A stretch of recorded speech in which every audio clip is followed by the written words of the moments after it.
commençons la lecture à partir du verset 11 de Luc 15. Il dit encore, un homme avait 2 fils. Le plus jeune dit à son père, mon père, donne-moi la part des biens qui doit me revenir. Et le père leur partagea son bien. Peu de jours après, le plus jeune fils, ayant tout ramassé, partit pour un pays éloigné où il dissipa son bien en vivant dans la débauche. Lorsqu'il eut tout dépensé, une grande famine survint dans ce pays et il commença à se trouver dans le besoin. Il alla se mettre au service d'un des habitants du pays qu'il envoya dans ses champs garder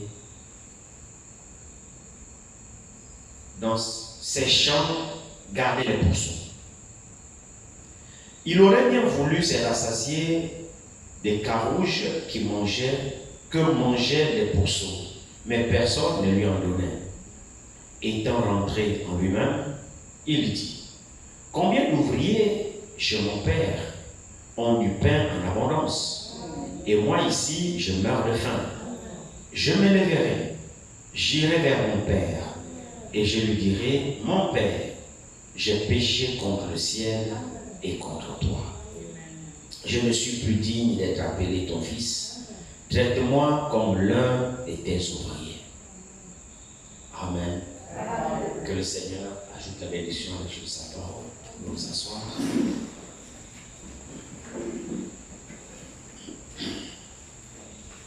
Que le Seigneur nous bénisse tous. Nous connaissons tous cette histoire du fils prodigue. Dans notre traduction de la Bible, il est dit le fils prodigue, mais dans ma version ici, il est dit le fils perdu.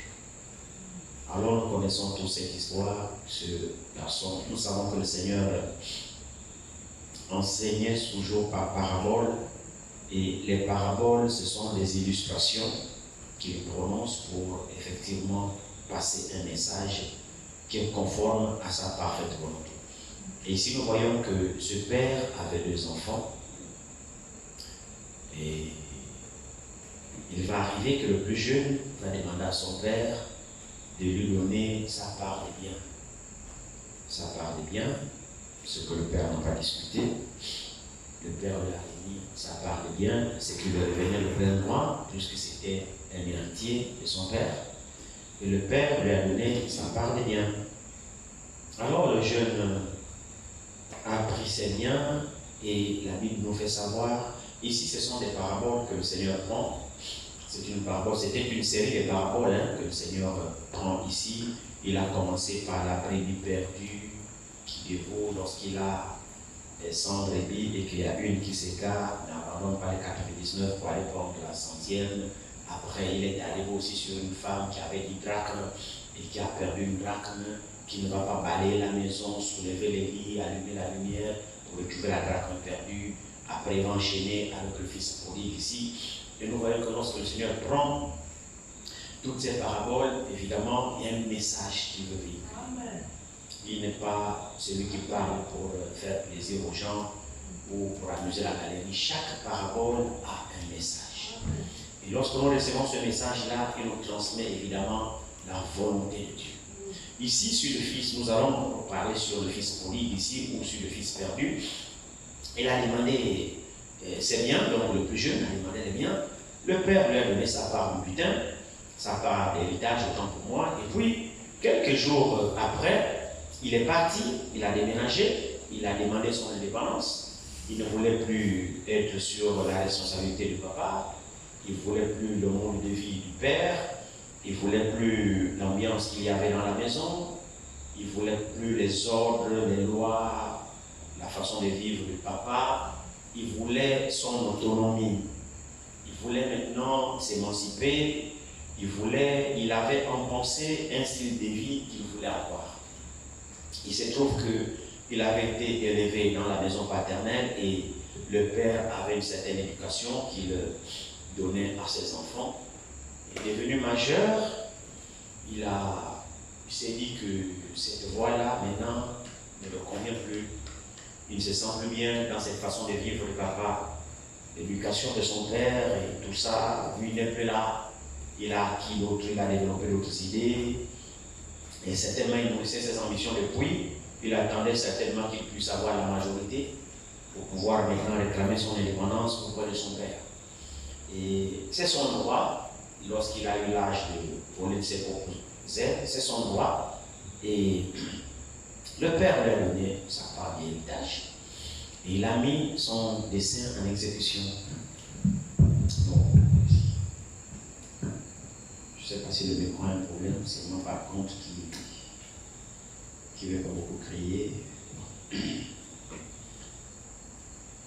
Alors l'Écriture dit ici, verset 12, le plus jeune dit à son père, mon père, donne-moi la part des biens qui doivent me revenir. Et le père leur partagea son bien. Peu de jours après, le plus jeune fils, ayant tout ramassé, partit pour un pays lointain où il dissipa son bien en vivant dans la débauche. Nous savons que, avant que nous puissions pratiquer quelque chose ou avant que nous puissions appliquer quelque chose dans notre vie, cela commence toujours dans la pensée. Nous développons d'abord un projet, nous recevons une inspiration qui vient de notre esprit, une pensée jaillit de nous, et puis on se met à la mûrir tout d'un coup, on l'accepte déjà, on la positive, on la d'accorise, on l'accepte, on la fait rentrer dans notre cœur, et à partir de ce moment-là, cette pensée commence évidemment à pouvoir nous orienter, et nous arrivons à poser maintenant des actions en faveur de la pensée que nous avions eue. Comme je tente de dire que cet enfant, que quand il vivait avec son père, la vie de la maison n'était plus bonne pour lui. Il ne voulait plus continuer à vivre comme ça. Il avait maintenant une autre idée d'une certaine manière qu'il voudra vivre. Et ça commençait certainement par son esprit, parce qu'on ne peut pas concevoir qu'il puisse avoir une telle idée. Avoir une telle idée, demander déjà ses biens. Une fois il a eu les biens, c'est fini, ramasse, puis déménage, il part. Il a dû mûrir ce plan d'abord dans son esprit. C'est pas aussitôt que c'est tombé, puis non. Il a projeté ça, il a préparé ça dans sa pensée, et il a fini par mûrir la pensée, et il est arrivé, il a dit bon, pour pouvoir m'évader, pour pouvoir effectivement mettre en exergue le plan qui est à moi, pour pouvoir maintenant avoir mon indépendance, voilà ce que je vais dire. Il a peut-être commencé à grandir avec ça. Il était encore trop jeune. Il s'est dit non, là si je demande mon héritage, papa ne va pas me le donner, je suis encore un peu trop jeune. Alors il a mûri, jusqu'à ce qu'il a vu que bon, il a déjà l'âge, il est mené prendre quelqu'un, c'est déjà une grande fille, c'est déjà un grand garçon, il peut déjà réclamer certains droits dans la maison, vouloir essayer de revendiquer certains privilèges. Alors il va commencer à demander, vous êtes d'accord avec moi que lorsqu'on est mineur, le père ne peut pas donner ton héritage? Il faut déjà que tu sois majeur. Là on est bien d'accord quand même. Voilà. Donc il a commencé à mûrir son plan. Et alors, au temps marqué, maintenant il demande à son père, il veut maintenant faire valoir ses droits. Il dit, bon papa, donne-moi mon héritage. C'est que le père lui discute d'abord. Donc il dit, bon d'accord, il regarde, il a l'âge certainement. Voici tes biens. L'enfant dit, ah, très bien. J'ai maintenant mes biens, et puis bon, voilà. Moi, j'avais marre de ta vie ici, mais on est cantonné dans ta maison ici, on ne doit pas faire ce qu'on veut, on ne doit pas marcher comme on veut, on ne peut pas se comporter comme on veut. Alors moi, j'ai déjà la majorité, maintenant je peux vivre comme je peux maintenant mettre en action mes projets. Quelque temps juste après qu'il a reçu son héritage, il a tout ramassé. Mais il a déjà la majorité, le père ne peut plus le retenir. En vertu de quoi? C'est un jeune grand garçon, c'est une jeune grande femme. Il se semble obligé d'être sous la conduite de papa et puis voilà, subir encore le dictat de son père. Il veut maintenant voler de ses propres ailes. Le père lui a reconnu ce droit, évidemment, de pouvoir s'émanciper, de pouvoir aller hors de la maison parentale parce qu'il a déjà l'âge. Alors l'autre monsieur, le bon monsieur ici, il est écrit ici, il dit, verset 13. Peu de jours après, le plus jeune fils, ayant tout ramassé, partit pour un pays éloigné, où il dissipa son bien en vivant dans la débauche. C'est ça la vie qu'il voulait. C'est ce style de vie qui était en lui. Mais étant dans la maison paratale, il n'avait pas la possibilité, effectivement, de pouvoir s'exprimer, de pouvoir déployer tout ce qui était en lui. Il était étouffé par papa, parce que papa était rigoureux. Il avait une certaine conduite, il avait une vision qu'il voulait garder ses enfants. Il voulait élever ses enfants dans une certaine doctrine, une certaine vision. Alors cette façon de vivre ne plaisait pas aux plus jeunes. Mais par contre, le plus grand trouvait son compte. Remarquez qu'ils étaient à deux. L'aîné ne se plaignait pas. L'aîné ne donnait pas le fil à retordre à son père. L'aîné se contentait bien des instructions de papa. Si vous regardez même très bien, on va peut-être continuer à le lire, vous allez voir la réaction du père, de l'aîné, du grand frère. Regardez ce que le grand frère dit ici. Juste ça, et puis nous allons retourner ici. Regardez ce que le grand frère dit ici. Verset 27, verset 26. Verset 27, verset 20. Commençons à partir du verset 27. Or, le fils aîné était dans les champs. Lorsqu'il revint et approcha de la maison, il entendit la musique et les danses. Il appela un des serviteurs et lui demanda ce que c'était. Ce serviteur lui dit, ton frère est de retour et ton père a tué un veau gras parce qu'il l'a retrouvé en bonne santé. Il se mit en colère et ne voulut pas entrer. Son père sortit et le pria d'entrer. Mais il répondit à son père, voici, il y a tant d'années que je te sers, sans avoir jamais transgressé tes ordres. Et jamais tu ne m'as donné un chevreau pour que je me réjouisse avec mes amis. Avez-vous entendu la réaction de ton frère? Il dit, voici tant d'années je suis dans ta maison. Je suis ton fils. Je suis l'aîné. Je n'ai jamais transgressé tes commandements. Je n'ai jamais transgressé tes lois. Je n'ai jamais violé le mode de vie que tu nous as imposé dans la maison. Si tu dis, l'heure de l'église, on part à l'église, je pars avec toi. Tu as dit, on prie, on prie. On dit, on jeûne. On fait ceci. Je n'ai jamais transgressé tes lois. Alléluia. Josué a dit, ma maison et moi nous servirons l'Éternel. Tout homme affranchi, tout véritable croyant doit avoir des règles dans sa maison. Et les règles de croyance, c'est la parole de Dieu qui doit être appliquée.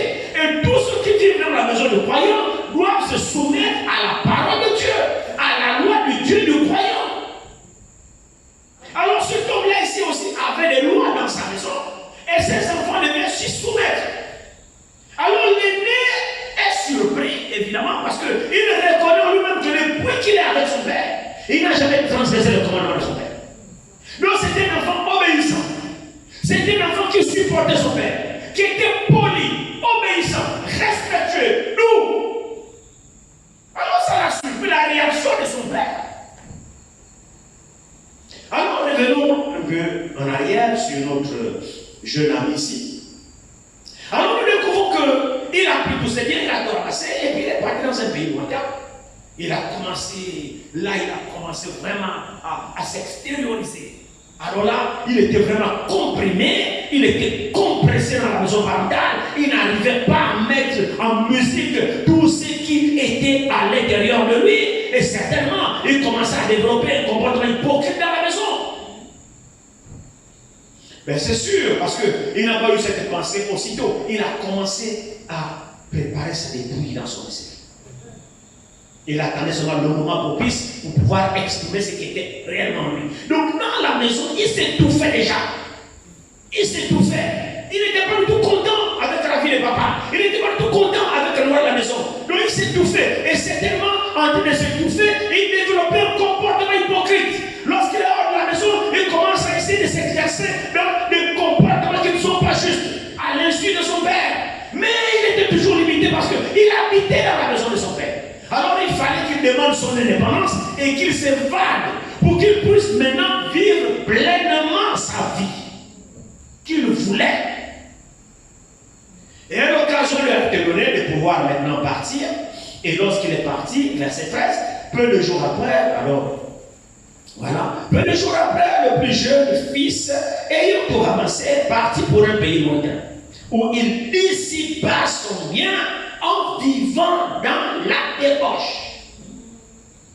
Il ne pouvait pas vivre ça dans la maison de son père. Alors il est parti maintenant, allez, c'était un débauché. Il a commencé à vivre sa vie, plus qu'il est libre là-bas. On ne lui demande plus de comptes. Aucun parent ne lui pose des questions. Il n'est plus sous la responsabilité des parents. Donc il est libre de faire ce qu'il veut. Très bien, il n'y a pas de problème. Chacun de nos frères et sœurs, vous savez, Dieu nous a créés étant libres. Il nous a dotés de libre arbitre. Dieu ne force personne à l'adorer. Dieu n'oblige à personne à l'adorer. Dieu nous a créés et nous a donné notre propre liberté. Notre propre liberté. En jugé par le libre arbitre, en jugé par la décision que chacun de nous a. Et puis c'est vrai, vous êtes libre d'aller là où vous voulez. Vous êtes libre de faire ce que vous voulez. Vous n'êtes pas en prison. Vous êtes libre de partir là où vous voulez. C'est tout. Vous avez la liberté de faire tout ce que vous voulez. Et la liberté là, c'est celle que Dieu nous a donnée. Dieu nous parle simplement, il nous adresse sa parole. Maintenant, c'est à nous de l'accepter ou de ne pas l'accepter. Nous sommes libres. Dieu n'impose à personne de vivre sa parole. C'est faux, frère. Dieu n'impose à personne. Dieu n'oblige à personne. Dieu parle et il te laisse à toi la décision d'accepter ou de rejeter. Amen. Dieu n'est pas un dictateur. Non, non, non. Dieu c'est un démocrate. Et Dieu respecte le point de vue de chacun. Il te parle. Si tu dis Dieu, je ne veux pas, il dit ok, je suis le plus grand démocrate qui puisse exister. Tu ne veux pas, il ne va pas t'obliger. Il te laisse. Nous servons Dieu avec notre propre consentement. Amen. Nous servons Dieu avec notre propre vouloir. Oui. Amen. Dieu ne nous impose pas. Amen. Et comme c'est notre propre consentement, alors servons-le bien. Mais nous ne savons pas comme forcer, comme obliger. Parce que souvent, quand nous développons un comportement contraire à ce que nous présentons, c'est comme si Dieu nous mettait, nous obligeait de vivre sa parole. Dieu n'oblige à personne. Amen. Si toi tu ne veux pas, laisse. Amen. C'est vrai, non? Amen. Je me souviens de ce que je pense que c'était Élie, le prophète Élie, qui a rassemblé tout Israël et qui leur a posé cette question. Il dit, mais pourquoi clochez-vous des deux côtés? Parce que depuis que je suis là, je vous observe. Vous êtes là, vous hésitez entre croire totalement et ne pas croire. Vous hésitez entre s'engager totalement à Dieu et puis aussi dans le monde. Mais pourquoi êtes-vous incertain? Il y a mais pourquoi? Qui vous force? En tout cas, c'est même pas Dieu. Dieu ne vous oblige pas. Dieu vous a donné le libre arbitre. Vous êtes libre de choisir le chemin que vous voulez. Vous êtes libre de mener le genre de vie que vous voulez. Vous êtes libre de faire ce que vous voulez. Vous voulez servir Dieu, mais servez-le. Vous ne voulez pas, mais ne le servez pas. C'est votre choix le plus absolu. C'est votre droit le plus absolu. Alors, il y arrive, il regarde Israël, tantôt Dieu, tantôt Baal, tantôt l'Éternel, tantôt Baal. Ils étaient à cheval. Et il dit, mais pourquoi tu dois à cheval? Si Baal est Dieu, allez-y tout entier. Si l'Éternel est Dieu, et Dieu, allez-y tout entier. Mais pourquoi clochez-vous? Pourquoi les croyants, évidemment, ont cette position à cheval? Dieu n'a jamais forcé à quelqu'un de l'adorer. Amen. Non. Si vous croyez qu'il est Dieu et que vous pensez que vous devez l'adorer, mais adorez-le. Amen. Mais si vous ne croyez pas bon de pouvoir l'adorer, mais n'adorez pas non plus. C'est vous qui décidez. Ça ne sert à rien de faire semblant. Amen. Non, ça ne profite pas, ça ne te profite même pas. Le semblant que tu fais à cette fois.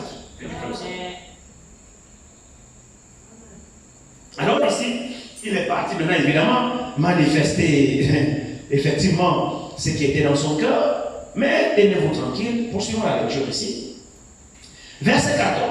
Lorsqu'il eut tout dépensé, il voulait cette vie, non? Dieu te donne l'occasion de la vivre. Alors il dit, lorsqu'il eut tout dépensé, une grande famine survint dans ce pays.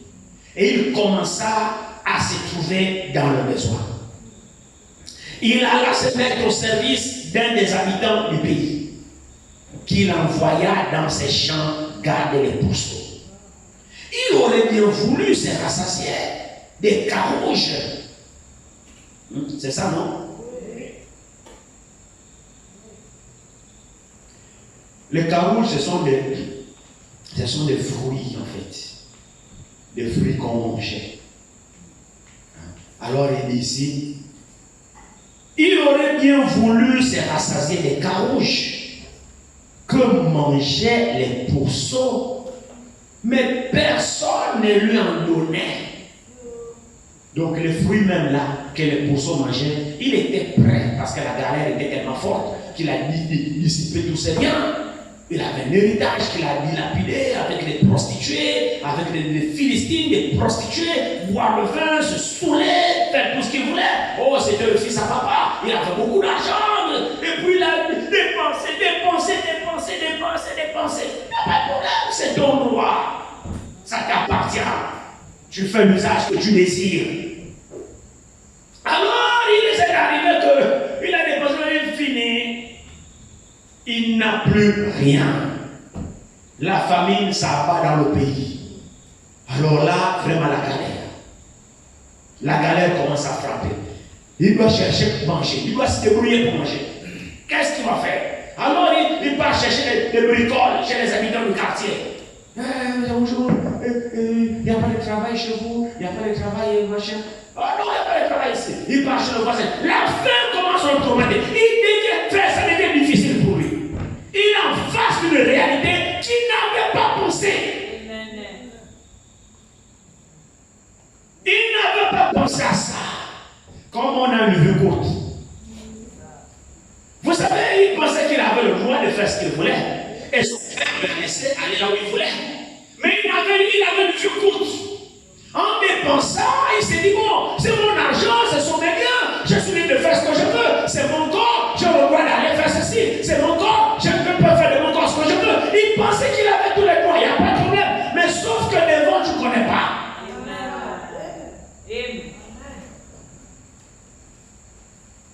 Mais devant, il y avait la famille. Et après, il n'avait plus rien. Il s'est retrouvé devant une réalité qu'il n'avait pas prévue. Vous savez, à certains moments, les chemins que nous choisissons, nous ne savons pas souvent devant. Nous ne savons pas. Nous pensons peut-être que bon, ce que l'on fait, j'ai le droit de faire ceci, j'ai raison de faire ceci, mais tu ne sais pas forcément ce qui t'attend devant. Dans ça, tu ne le sais pas. Mais le Dieu qui te parle sait ce qu'il y a devant. C'est pourquoi il te prévient de ne prendre pas cette route, parce que quand il te dit ne fais pas ça, il connaît la conséquence. Mais toi, tu ne connais pas. Le problème, c'est que tu vas te retrouver devant le fait accompli devant. Ce qui est sûr, c'est que tu vas te retrouver devant le fait accompli. Et toi-même, tu constateras les dégâts. Alors, ce garçon-là, imaginez-vous, si le père aurait essayé de lui résister, je te le reste là. Quel climat il va avoir dans la maison? Le père, avec l'expérience qu'il a, il aurait pu dire, mais pourquoi mon fils? Ne parle pas, voici l'héritage là, reste là, tu descends bien ici, tu as tout ce que tu veux. Le père l'aurait contraint de rester par force et il va avoir des tensions. Le père lui a laissé partir. Plus qu'il avait un certain mode de vie qui était déjà dans son cœur. Peut-être qu'il s'est laissé influencer par des amis, peut-être qu'il observait les autres qui vivaient comme ça et que dans sa maison, il n'a pas la possibilité de le faire. Alors, il a commencé à nourrir cette façon de vivre aussi en lui. Et dès qu'il a eu l'occasion, il est parti la manifester. Mais ça n'a pas tourné à son avantage. Il a dissipé tous ses biens avec qui? Avec les prostituées qui l'escroquaient chaque jour, qui le ruinaient chaque jour. Lui il pensait qu'il avait la bonne vie. Ah, c'est la vie, hein, une vie qu'une seule fois. C'est la vie, hein. Et hier, une autre prostituée. Demain, c'est une autre prostituée. Pour lui, il vivait. Mais le père dit, hein, mon fils était mort. Il est revenu à la vie. On va y arriver. Lui, il pensait qu'il vivait. Mais en fait, il était mort. Mais il ne savait pas qu'il était mort. Il va bientôt se rendre à l'évidence. Il va bientôt récolter le fruit de ce de ce qu'il a sémé. Il va bientôt payer cash la décision qu'il a eu à prendre. Il va bientôt goûter au fruit de ce qu'il a sémé. Il va bientôt expérimenter les réalités de la nouvelle vie qu'il a embrassée. Alors, il va faire la triste expérience ici. Il ne se retrouve plus rien, il n'a plus rien, obligé de chercher quoi manger. Il part maintenant demander du travail, alors que dans sa maison, chez son père, lui, il ne travaillait pas. Il avait les travailleurs de son père qui étaient là pour lui. Et lui s'est retrouvé maintenant en train de faire des bricoles chez les voisins, chez des habitants de la ville. Pour quel salaire? Avec quel traitement? Même les fruits que les pourceaux mangeaient, ils n'avaient pas droit à manger ça. Les fruits que les bêtes mangeaient, on ne lui donnait pas, on ne lui permettait même pas de manger ça. Il était devenu malheureux, la galère, la souffrance. Souvenez-vous, c'est une parabole donnée par le Seigneur. J'espère que vous êtes connectés. Hein? C'est une parabole. Et nous savons que chaque parabole illustre un enseignement. Chaque parabole illustre un message. Le Seigneur véhicule un message au travers des paraboles qu'il nous donne. Alors ce jeune homme-là, ici, va se rendre bientôt à l'évidence, avec la fin, ici, il dit, au verset 17, verset 16, il dit, il aurait bien voulu se rassasier de carouges que mangeaient les pourceaux, mais personne ne lui en donnait. Verset 17.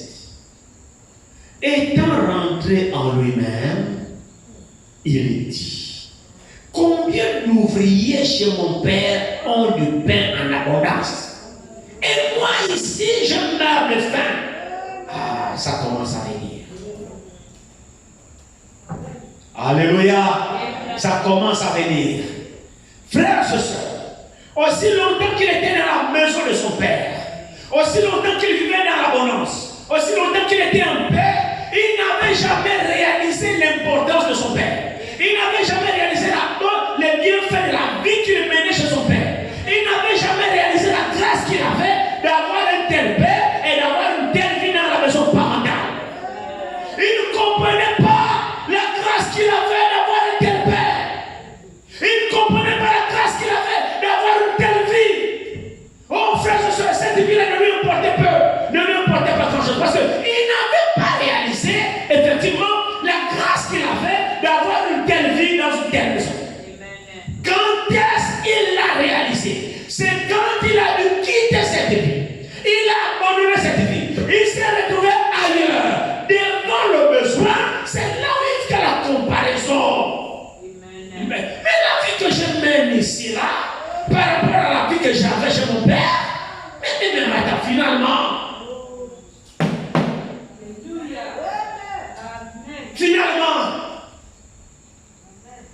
à quoi quel bénéfice ai-je tiré? Vous suivez? Quel objectif? Finalement, j'ai eu quoi? Qu'est-ce que j'ai gagné? J'ai brûlé pour aller, j'ai brûlé pour l'indépendance, pour m'évader, pour être libre, m'émanciper, ainsi de suite. J'ai fait des problèmes à mon père parce que je voulais être indépendant, voler mes propres ailes, je voulais adopter un autre style de vie différent de celui qu'on m'a élevé. Mais finalement, qu'est-ce que j'ai gagné? Il a comparé les deux vies. Il a dit, oh, frères et sœurs, les travailleurs de son père étaient bien nourris. Les travailleurs de son père étaient bien gâtés. Ils savaient tout. Des travailleurs, hein? Des travailleurs. À plus forte raison, lui, le fils. Et il se trouve dans une situation où même les travailleurs de son père sont mieux que lui. Et là, ça va l'interpeller. Il va s'asseoir. Il va rentrer en lui-même. Alors, il va réaliser la vie dans laquelle il est et la vie de son père. La vie que vous proposez s'appelle qu'il vivait dans la maison. Alors, il va dire ici, étant rentré en lui-même, qu'est-ce que c'est l'autocritique? Qu'est-ce que c'est une prise de conscience? Et la prise de conscience s'impose sur chacun de nous ici présents. Et cela ne concerne que les enfants de Dieu. Ça ne concerne pas tout le monde. Ça ne concerne que les enfants de Dieu. Alors il dit ici, étant rentré en lui-même, il dit, combien d'ouvriers chez mon père ont du pain en abondance, et moi, ici, je meurs de faim. Je me lèverai, j'irai vers mon père, et je lui dirai, mon père, j'ai péché contre le ciel et contre toi. Je ne suis plus digne d'être appelé ton fils. Traite-moi comme l'un de tes ouvriers. Alléluia. Dans cette histoire-là, ici, lisons. Nous n'avons plus de Dieu. Et il se leva et alla vers son père. Comme il était encore loin, son père le vit et fut ému de compassion. Il courut se jeter à son cou et l'embrassa. Le fils lui dit, mon père, j'ai péché contre le ciel et contre toi. Je ne suis plus digne d'être appelé ton fils. Mais le père dit à ses serviteurs, apportez vite la plus belle robe et revêtez-le. Mettez-lui un anneau au doigt et des souliers aux pieds. Amenez le veau gras et tuez-le. Mangeons et réjouissons-nous. Car mon fils, que voici, était mort. Et il est revenu à la vie. Il était perdu et il est retrouvé. Et ils commencèrent à se réjouir. Alléluia. Alléluia. Drôle de réaction de son père. Drôle de réaction. Qui peut comprendre le terme réaction? Normalement, en temps normal, tu t'attends à une bonne fessée. C'est vrai, non? En temps normal, tu t'attends à un rejet. La réaction normale, c'est de rejeter un tel renégat. De le chasser. Non, tu as plus de renégat. J'en sais rien, moi. Mais si le Seigneur nous étonne encore avec la réaction de ce papa, dès que l'enfant prend conscience là-bas dans sa galère, il fait une peste de deux vies. La nouvelle vie dans laquelle il se retrouve maintenant et l'ancienne vie qu'il avait dans la maison paternelle. Il trouve que la vie qu'il menait chez son père était la meilleure de vie. Alors il rentre en lui-même et dit non, je préfère retourner chez papa. Observez ceci. Il fallait que cet enfant, malgré qu'à un moment donné, il était insensé, malgré qu'à un moment donné, il était pris par les désirs de ce monde, mais dans l'intérieur de cet enfant, il avait du sens.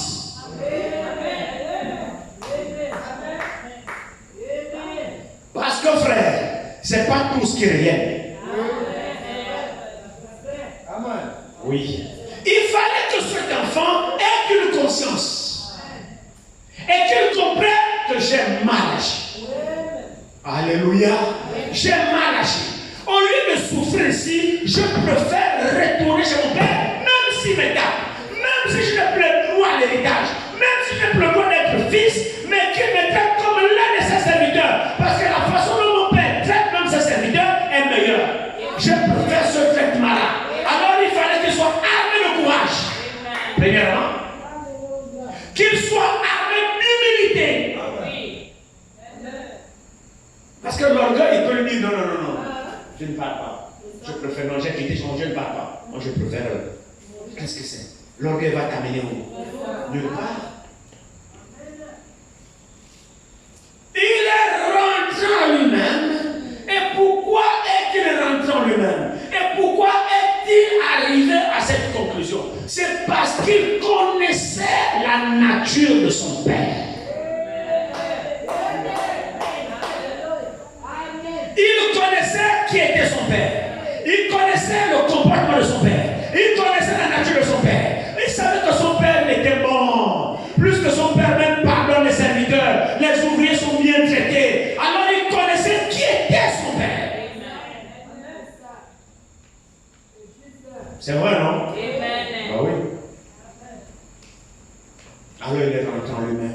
Il a dit non, je vais retourner. Même s'il me frappe. Déjà, avez-vous entendu? Lui-même prononce déjà la sentence. Je ne suis plus digne d'être appelé ton fils. Qu'est-ce que c'est? Il est rentré en lui-même. Et vous allez voir que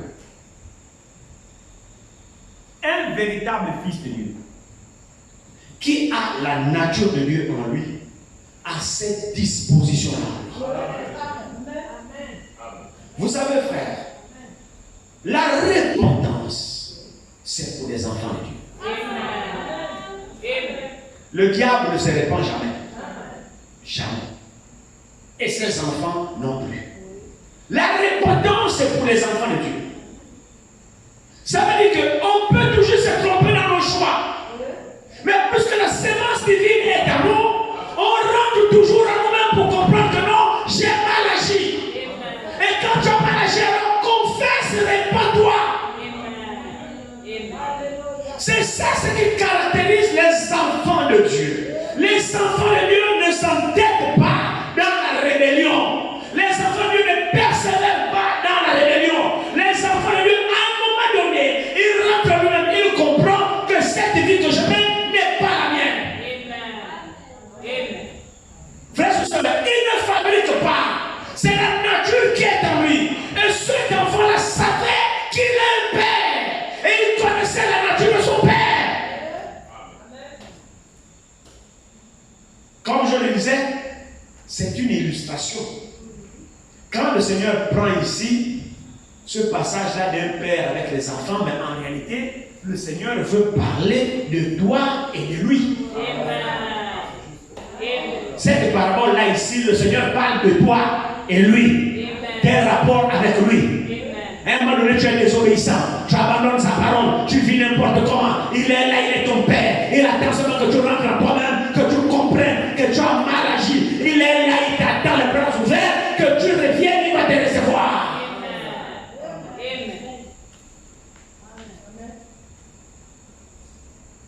Alléluia. Alléluia. Vous voyez ici, explorons encore un peu cette histoire. Et ici, je me lèverai, j'irai vers mon père, et je lui dirai, mon père, j'ai péché contre le ciel et contre toi.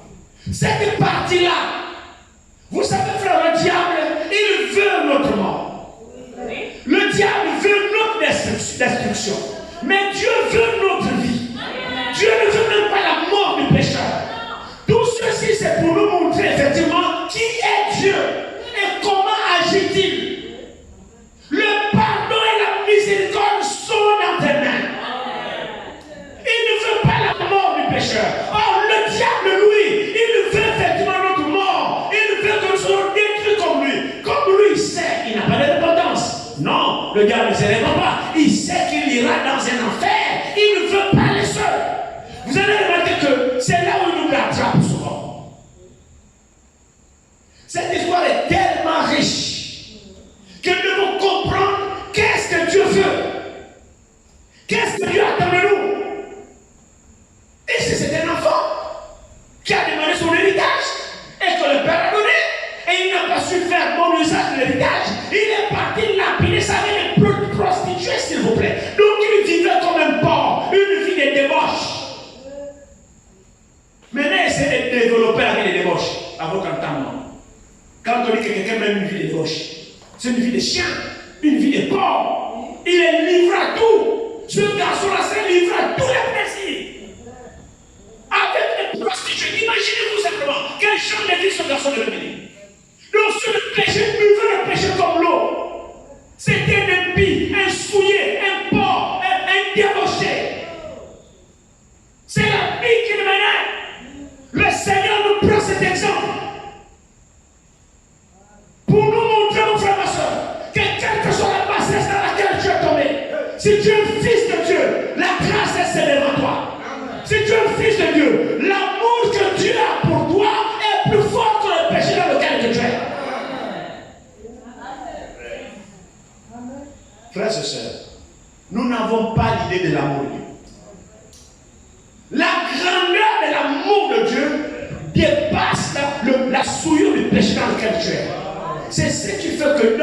péché te descend, il est venu te chercher. Pourquoi? Son amour était plus fort que l'amour dans laquelle je. Et c'est ce que Dieu éprouve pour nous. Il nous a donné cette illustration-là. Ce garçon-là, il a pilé les biens que son père a travaillé son héritage, il lui donne, il part jeter ça avec les prostituées. Après, il revient, le père le reçoit avec joie. Vous savez, pendant que je méditais, il y a la partie 17 et 18. Il y a eu un combat dans son esprit. Regardez très bien ici. Il dit, étant rentré en lui-même, il dit, combien d'ouvriers chez mon père ont du pain en abondance, et moi ici je meurs de faim. Il commence à faire le constat. Maintenant regardez, verset 18. Je me lèverai, j'irai vers mon père, et je lui dirai, mon père, j'ai péché contre le ciel et contre toi. Je me suis digne d'être appelé ton fils. Traite-moi comme l'un de tes serviteurs, tes ouvriers. Amen. Votre attention, c'est bon. Ici, maintenant, c'est la prise de conscience. La prise de conscience interdite. Et ça n'est valable que pour les enfants de Dieu. C'est seulement les enfants de Dieu qui prennent conscience, qui comprennent à un moment donné que non, là, j'ai fait fausse route. Et il marque le stop. Ça, c'est réservé aux enfants de Dieu. Alors, il a pris conscience, il a commencé à regarder. Après, il s'est résolu d'aller vers son père. D'aller vers quoi? D'aller confesser. Amen. Maintenant, observez. La pensée de le faire est une chose.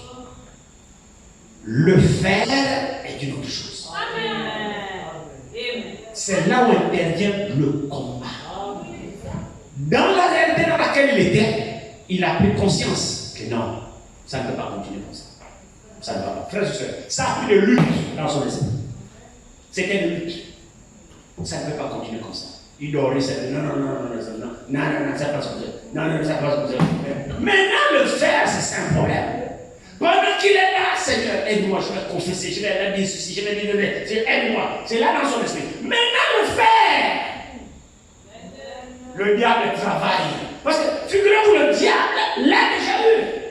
Alors le diable va le lâcher facilement. Qu'est-ce que vous pensez? Nous sommes dans ce combat. On peut avoir de bonnes intentions, mais faudrait-il que tu les concrétises.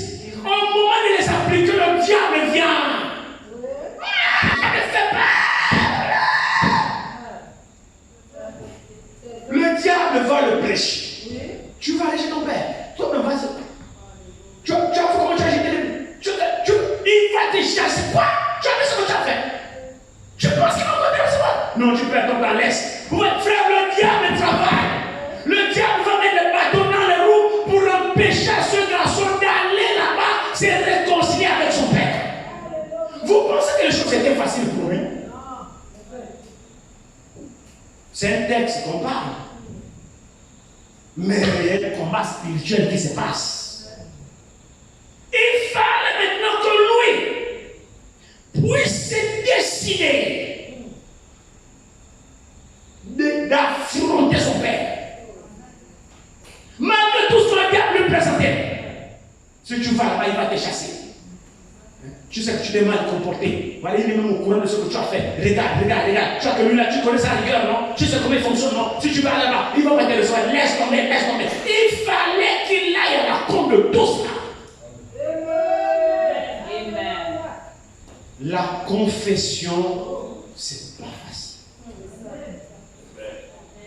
Le diable viendra vous empêcher de confesser. Il vous dira, regarde ici, vois ceci. Tu ne vois pas que, comment, si tu dis, comment il va dire, tu ne vois pas que, non, il va vous perdre tout le tableau, juste pour vous faire peur. Mais vous devez connaître la nature de votre Père. Même si papa me demande, je sais qu'il ne va pas me jeter. C'est quand même lui mon Père, je suis sorti de lui. Alléluia.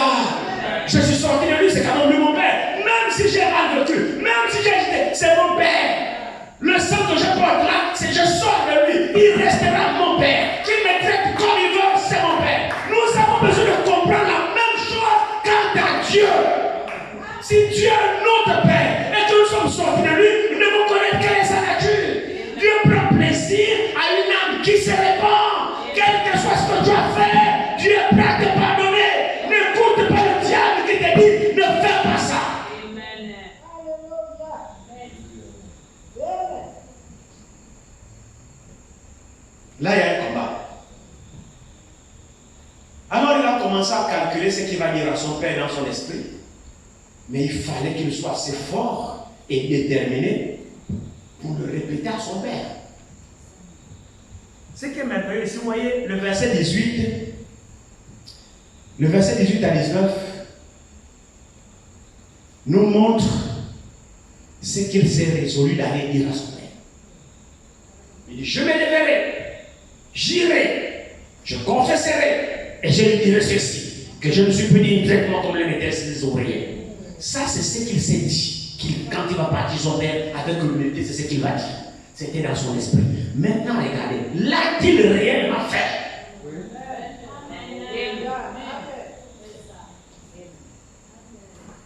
Vous savez, quand vous confessez, soyez sincère. Si la confession est sincère, le pardon suit. La délivrance suit aussi. Ne biaisez jamais dans la confession. Dites des choses vraies. Dites des choses sincèrement. Amen. Dieu verra la sincérité de votre cœur. C'est lui qui délivre. Ce n'est pas quelqu'un qui délivre. Et tu n'es pas sincère devant non, tu es sincère devant Dieu, qui voit ton cœur. Et c'est lui qui délivre. Alors cet enfant-là ici, regardez très bien, il s'est résolu d'aller dire cela. Et puis, verset 20, il met maintenant en exécution ce qu'il a résolu de faire. Le verset 20 ici. Et il s'éleva. Le verset 18 et 19, ce sont des intentions. Hein? C'est ça, non? Verset 18 et 19 sont des intentions. Il dit, je m'élèverai au futur. Oui. Les intentions qu'il a envie de faire. Je m'élèverai, j'irai vers mon Père. Et je lui dirai au futur tout cela. Mon Père, j'ai péché contre le ciel et contre toi. Je ne suis plus digne d'être appelé ton fils. Traite-moi comme l'un de tes ouvriers. Ça, ce sont des intentions. C'est qu'il s'est résolu de faire. Maintenant, va-t-il le faire? Voyons le verset 20. Et il s'éleva et alla vers son père. Comme il était encore loin de son père, comme il était encore loin, son père le vit et fut ému de compassion. Droit de réaction du garçon. Il ne s'attendait même pas à ça de son père. Il courut se jeter à son cou et l'embrassa. Malgré tout cela, il doit confesser. Malgré l'accueil que le papa lui a fait, il doit quand même confesser pour montrer sa sincérité envers son père. Vous voyez que le père n'a même pas attendu qu'il confesse pour l'embrasser. Mais malgré l'accueil du Père, il a quand même confessé. C'est merveilleux ça. Amen. Regardez très bien ici. Le Père l'a couru, s'est jeté à son cou et l'embrassa. Verset 21. Le Fils lui dit, mon Père, j'ai péché contre le ciel et contre toi. Je ne suis plus digne d'être appelé ton fils. C'est ce qu'il s'était résolu de faire, de dire. Est-ce que c'était ce qu'il s'était résolu de dire à son Père? Là qu'il dit, là qu'il dit, alors sa confession a été sincère.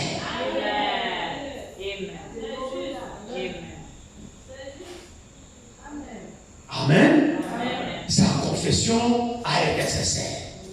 Il a vraiment ouvert son cœur devant son père et il lui a dit. Il lui a dit. Maintenant, regardez très bien ici. Il dit, mais le père dit, vous voyez, c'est merveilleux. Il dit, je ne suis plus digne d'être appelé ton fils. Mais le père dit à ses serviteurs, apportez vite la plus belle robe et revêtez-le, mettez-lui un anneau au doigt et des souliers aux pieds. En d'autres termes, tout ça là, Dieu n'a, c'est-à-dire son père n'a même plus besoin de ce qu'il raconte. Alléluia! Frère, c'est merveilleux si nous pouvons comprendre ces choses. Ici, Jésus nous montre simplement les dispositions que Dieu a envers nous, ses enfants. Amen. Mon frère, ma soeur, en tant qu'enfant de Dieu, en tant que fils et fille de Dieu, nous sommes les enfants de Dieu. Dieu nous a choisis pour participer à sa gloire. Dieu nous a choisis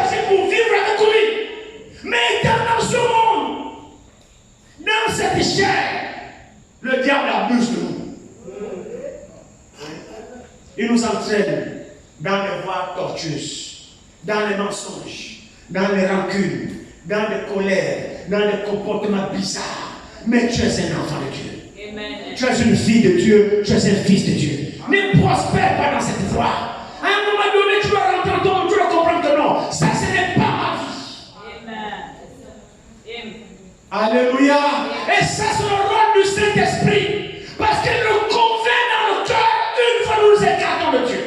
Le travail du Saint-Esprit, c'est de nous interpeller dans notre cœur que la voix que Dieu prend n'est pas bonne. Oui. À un moment donné, nous le résistons, mais vient un moment donné, on ne peut plus résister. Et quand tu ne peux plus résister là, tu tombes à genoux, tu commences à prier. Vous savez, à partir du moment où dans ton cœur est touché et que tu deviennes sincère de te réconcilier avec Dieu, savez-vous que Dieu vous a jamais déjà pardonné. Amen. Amen. Je vais vous raconter une histoire. On va terminer par ça. Frère Branham raconte une histoire. Vous savez, ce qui nous bloque, ce qui donne au diable la force sur nous, c'est le péché non confessé. Je vous le dis. Ce qui permet au diable de nous manipuler, de jouer avec nous sur le péché non confessé. Quand il sait que tel péché vous n'avez pas confessé, il va jouer avec vous. Il va vous intimider là-dedans. Mais si réellement vous avez tout confessé, frères et sœurs, le diable a perdu son autorité sur vous. Il ne peut rien vous dire. Vous êtes libre, dégagé.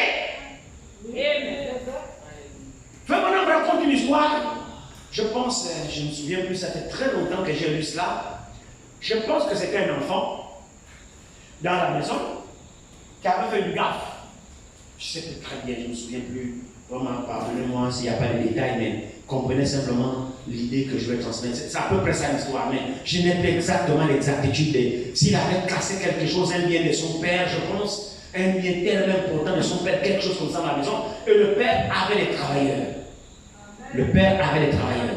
Alors l'enfant a gaspillé, je pense, un bien de papa, qui était important. Alors le travailleur a vu. Le travailleur a vu. Et l'enfant avait peur d'aller dire à son père parce que le châtiment va être douloureux. Alors il a négocié avec le travailleur pour que le travailleur ne parte pas le trahir chez son papa. Donc le travailleur tenait maintenant l'enfant là sous le bout du nez. L'enfant devait plus bouder avec le travailleur. Donc le travailleur était maintenant à la sorte, l'enfant était à la sorte du travailleur. Parce que le travailleur détenait une faiblesse de l'enfant. Si l'enfant lui fait la bouche, le travailleur, tu l'as comment tu connais, tu sais non? Oui, non, pardon. Ah. Le travailleur détenait une faiblesse de l'enfant. Et pourquoi il est l'enfant à la maison? C'est même son travailleur. Mais il s'est rendu serviteur de son travailleur parce que le travailleur détenait l'une de ses faiblesses que le père ne connaissait pas. C'est ça. Et le travailleur lui a fait ça.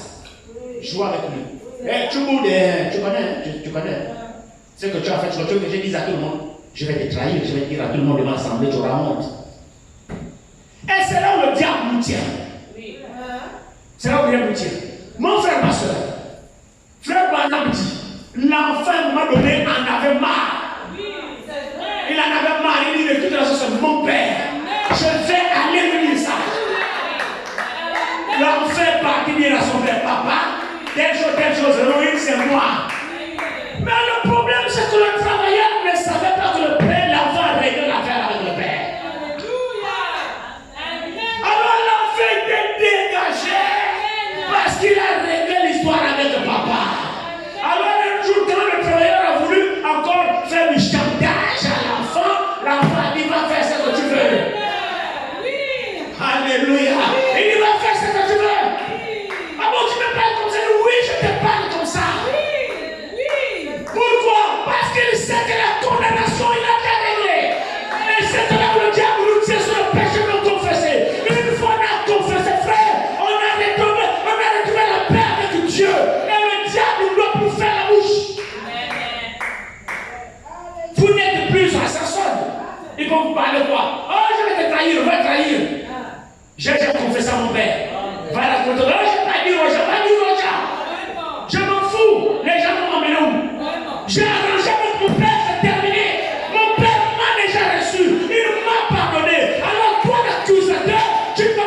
continuez avec ça. Dieu est un véritable Père. Ici, nous savons que ce sont des leçons, des enseignements que Dieu nous donne pour nous montrer comment nous devons marcher avec lui. Ne gardons pas les péchés à confesser. Libérez-nous totalement. Dieu est prêt à nous pardonner. Vous le croyez? Dieu est prêt à nous pardonner. Et l'accusateur, frère, tu peux parler devant l'accusateur tes doutes. Tu m'accuses de quoi? Oh, tel jour tu avais fait, mais j'ai réglé. Oh, mais tu avais volé, mais j'ai réglé. Oh, mais tu avais menti, mais j'ai réglé. Et la plupart des temps, il n'est pas au courant que tu as réglé. Quand il vient t'accuser, vous vous souvenez, non? De Josué. On va lire ça là. On va terminer avec ça. Prenons Zacharie 3.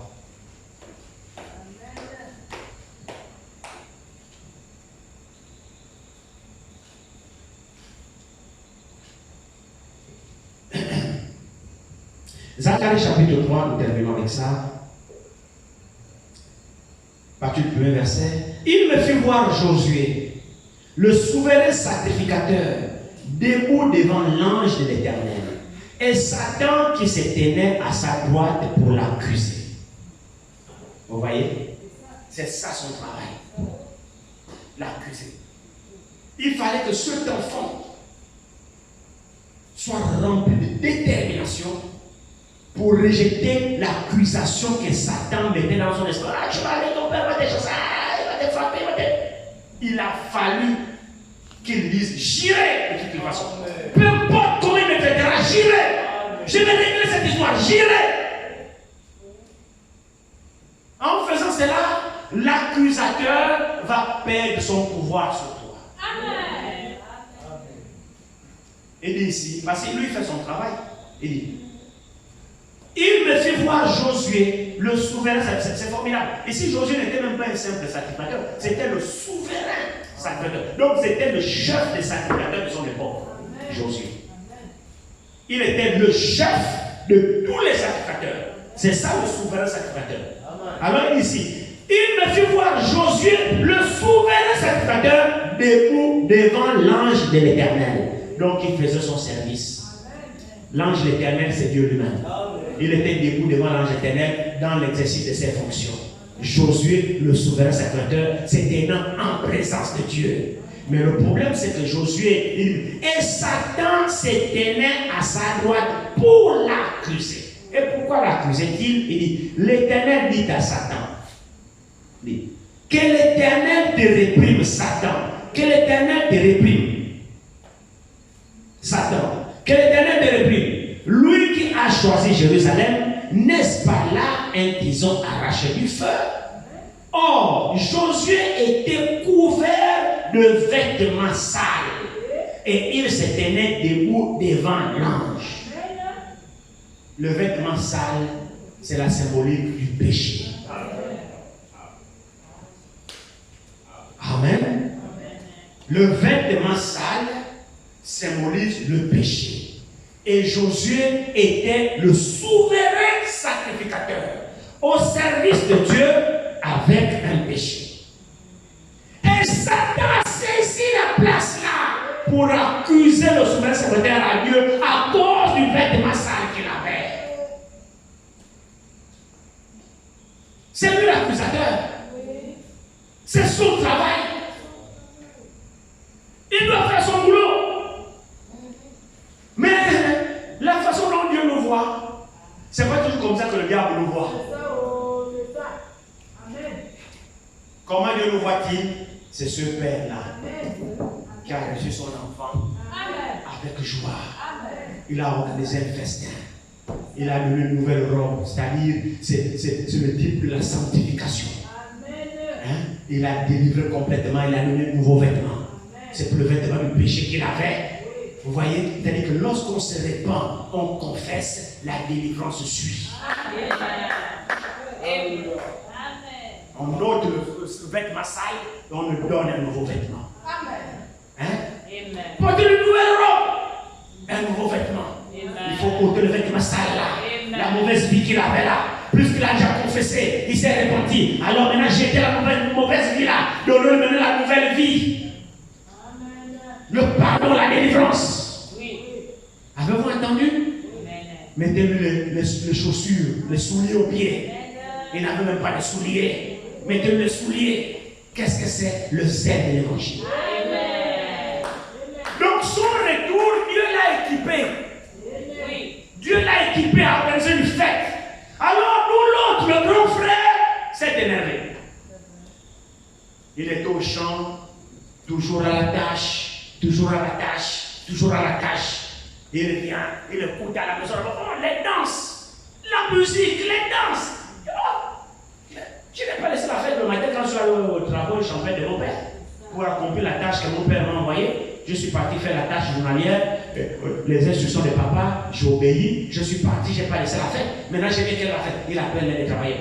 Qu'est-ce qu'il y a à la maison? Le travailleur dit, hey, tu te souviens de ton petit frère?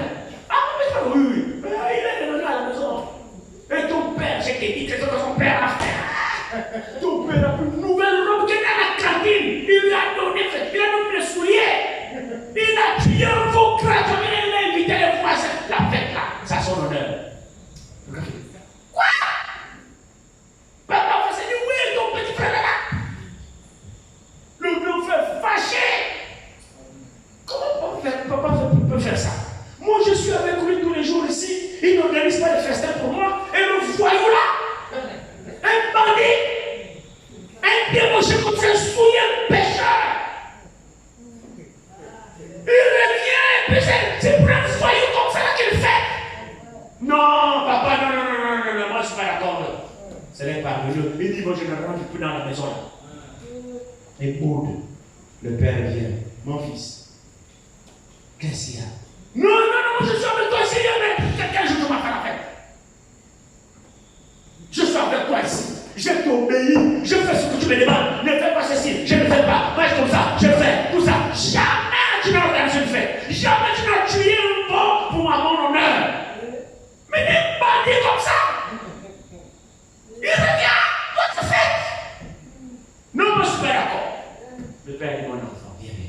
Ne te fâche pas. C'est ton frère. Amen. Alléluia. Amen. Ton frère que voici était mort. Il est revenu à la vie. Amen. Il était perdu. Il est retrouvé. Amen. Pour toi, ça peut ne pas signifier grand-chose parce que tu n'es que son frère. Mais pour moi, c'est grand-chose parce qu'il est mon fils. Amen. Il est sorti de moi. Le lien que j'ai avec lui n'est peut-être pas le lien que vous avez. Mais il vient de moi. Ça a causé une perte à moi. Parce que j'ai eu 2 fils. Alors du fait que j'ai perdu l'un, ça ne m'arrange pas. Mais même du fait que je l'ai retrouvé, mes entrailles là-bas. Et c'est réjoui, je suis content, au moins j'ai mes 2 fils retrouvés vivants. Amen. Amen. Toi, je n'ai pas besoin de fêter parce que tu n'es jamais perdu. Tu es toujours là. Tout ce qui est à moi est à toi. Tu es libre de manger tout ce que tu veux, de boire ce que tu veux. Tout mon bien est à toi, c'est pour toi. Pourquoi je vais fêter? Mais celui-ci était perdu, j'ai la joie de le retrouver. Alléluia. J'ai la joie de le retrouver parce qu'il était perdu, il était mort. Frères et sœurs, c'est comme ça que Dieu le voit. C'est pourquoi la Bible dit, il y a une joie dans le ciel. Pour les anges. Pas pour les saints. Les anges ne sont pas en joie dans le ciel pour les saints. Non. Mais pour le pécheur qui se répand. C'est curieux, hein? Au lieu que les anges se réjouissent pour les saints qui ne pêchent pas, qui marchent droit, après, lui, c'est toujours l'écriture, la soeur, toujours l'écriture, le frère, toujours l'écriture. Il n'y a pas la fête pour le ciel. Pour Dieu, tu n'es pas perdu, tu es dans la maison. Tu n'es pas en danger. Mais quand celui qui avait été prédestiné, perdu, ça fait une perte dans l'économie de Dieu. Du fait de l'avoir retrouvé, Dieu est content. C'est ce qui est expliqué par la parabole. Tu as 99 brebis. 100 brebis. Il y a une qui s'est égarée. Mais les 90 autres sont avec toi, en bonne santé. Elles sont là avec toi. Mais la centième est là, te cause un manquant dans le nombre.